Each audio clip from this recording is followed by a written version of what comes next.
নমস্কার, আমি সোমা দে। আমার চ্যানেলে আপনাদের সকলকে স্বাগত। আজকে একটা দারুণ রেসিপি নিয়ে আপনাদের সামনে চলে এসেছি। চিকেন দো পেঁয়াজা। রান্নাটা সম্পূর্ণ দেখুন, ভালো লাগলে লাইক শেয়ার কমেন্ট করবেন আর সম্পূর্ণ ভিডিওটা স্কিপ না করে দেখবেন। চলুন তাহলে রান্নাটা শুরু করে দিই।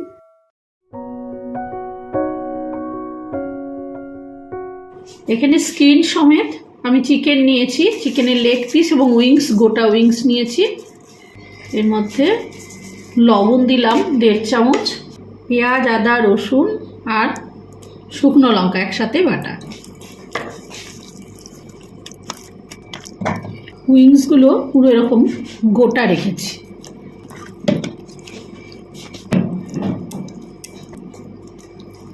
এখানে 200 গ্রাম টক দই আছে। টক দইটাকে একটু নুন আর চিনি দিয়ে ভালো করে মিক্সির সাহায্যে ফেটিয়ে নিচ্ছি। টক দইটা চিকেনের মধ্যে দিয়ে খুব ভালো করে মাখিয়ে নিয়ে এটাকে 1 ঘন্টা এরকম ম্যারিনেট করে রেখে দেবো। এখানে মাঝারু সাইজের 8টা পেঁয়াজ এইরকম সাইজ করে কেটে নিয়েছি কিউবের আকারে। এগুলোকে প্রত্যেকটা পার্ট আমি আলাদা আলাদা করে নিচ্ছি। সবটা করা হয়ে গেছে। সম্পূর্ণ পেঁয়াজের খোলাগুলো আলাদা আলাদা করে নিচ্ছি, কিছুটা গোটা থাকলেও অসুবিধা নেই। এখানে মাঝারু সাইজের 6টা পেঁয়াজ খুব মিহি করে কুচানো রয়েছে, একদম ফাইনলি চপড। আর এখানে বেশ কিছুটা টমেটো নিয়েছি। টমেটোগুলো এরম সাইজ করে প্রথমে কেটে নিয়েছি। এর মিডলের যে বীজগুলো সেই অংশগুলো ফেলে দিচ্ছি। এগুলো অন্য তরকারিতে কাজে লাগিয়ে দেব। আপনারা বীজটা সমেতও দিতে পারেন। এইবার এগুলোকে কিউবের আকারে মাঝখানে হাফ হাফ করে নিচ্ছি, যাতে একটু পেঁয়াজের মতনই এর কাটিংটা একই রকম হয়। ওভেনে কড়াই বসিয়ে দিয়েছি। কড়াইয়ে সাদা তেল গরম দিলাম। সাদা তেলটা ভালো মতো গরম হয়ে গেছে। এর মধ্যে 2টো তেজপাতা, দারচিনিগুলোকে একটু ফাটিয়ে ফাটিয়ে প্রেস করে একটু থেতো করে নিয়েছি। বড় এলাচটাও তাই ফাটিয়ে নিয়েছি, আর ছোটো এলাচগুলোকেও প্রেস করে করে একটু ফাটিয়ে নিয়েছি। এটা এর মধ্যে ফোড়নে দিয়ে দিচ্ছি।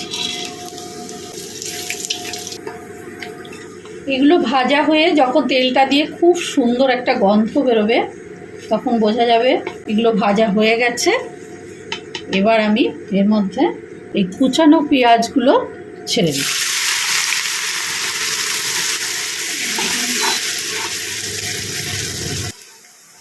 পেঁয়াজটা ভাজা হয়ে গেছে। এবার এর মধ্যে আমি পেঁয়াজ আদা রসুন আর শুকনো লঙ্কা বাটা, এই বাটাটা দিয়ে আমি ম্যারিনেট করেছিলাম মাংসটাকে, সেই বাটাই আরও 2 চামচ দিয়ে দিলাম এখানে। যতক্ষণ পেঁয়াজ রসুনের কাঁচা গন্ধটা না যায় ততক্ষণ এটাকে একটু ভেজে নিচ্ছি ভালো করে। 3-4 মিনিট এটা ভাজার পরে জিরে ধনে আদা আর কাঁচা লঙ্কা বাটা 1 চামচ দিলাম।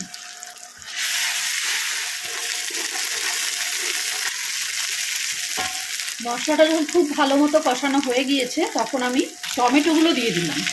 আপনারা চাইলে এই টমেটোটা রান্নাটার শেষের দিকে যখন কিউব আকারে পেঁয়াজগুলো অ্যাড হবে তখনও এই টমেটোটা অ্যাড করতে পারবেন। এবার ম্যারিনেট করা চিকেনগুলো দিয়ে দিলাম।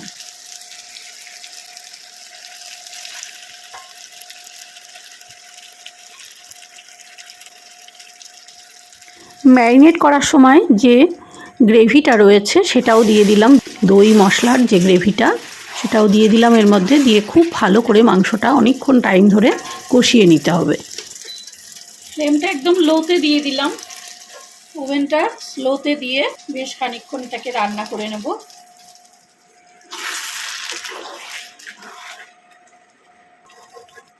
ওভেনটা একদম লোতে রেখে আরও 10 মিনিট মতো আমি ঢাকা দিয়ে দেবো। এটাকে একদম লোতে রাখতে হবে।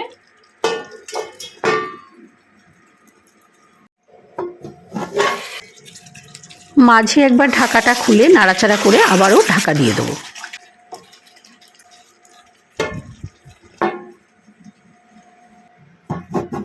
দশ মিনিট পরে ঢাকাটা খুললাম।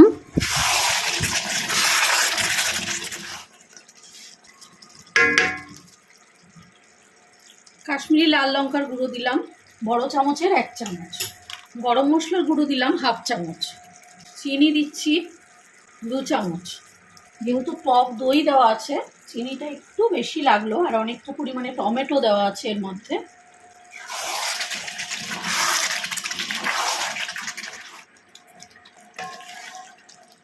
দশ মিনিটের জন্য আমি ঠিক এই রকম লোতে করে রেখে দেব। সমস্ত মশলার ফ্লেভারটা খুব ভালোভাবে ধরে যাবে। দেখুন দই থেকে কত তেল বেরিয়েছে। মাঝে মধ্যে শুধু একটু নেড়ে দিতে হবে চিকেনটাকে। এই রান্নায় কিন্তু কোনো জল দেব না, সমস্ত এই মশলার যা গ্রেভি আছে এই গ্রেভির ওপরেই সম্পূর্ণ চিকেনটা সেদ্ধ হবে। এই জন্য পুরো রান্নাটাই একদম গ্যাসের ফ্লেম লোতে রেখে সম্পূর্ণ রান্নাটা হবে।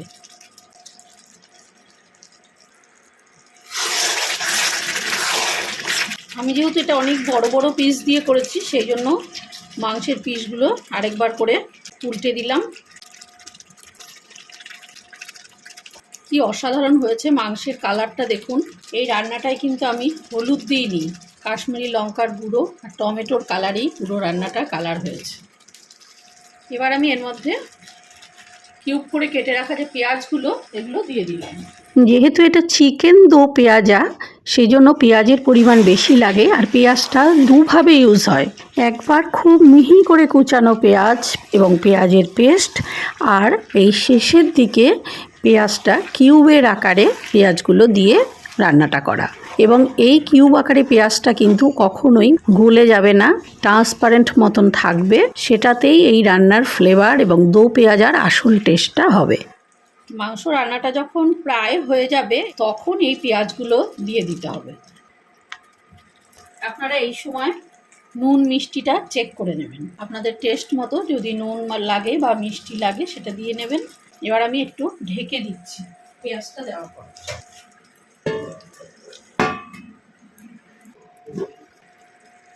পেঁয়াজটা একটু নরম হওয়ার জন্য আমি 3 মিনিট মতো ঢাকা দিয়ে একটু রেখে দিয়েছিলাম।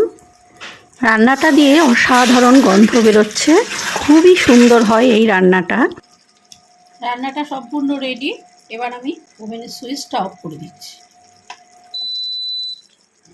এবার এটাকে আমি পুরো 10 মিনিট ঢাকা দিয়ে রেখে দেব, তারপরে এটাকে পরিবেশন করব।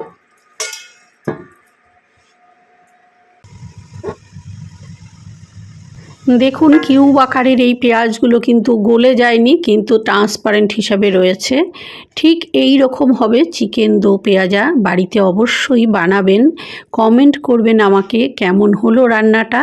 এই চিকেনের প্রিপারেশনটা ফ্রায়েড রাইস, পোলাও, রুটি সব কিছুর সাথে খুব ভালো লাগে। রুমালি রুটি। আমি আজকে এটাকে ফ্রায়েড রাইসের সাথেই পরিবেশন করেছি। বাড়িতে ভেজ ফ্রায়েড রাইস করে তার সাথে পরিবেশন করছি। খুবই সুন্দর রান্নাটা হয়, আপনারা অবশ্যই করবেন বাড়িতে।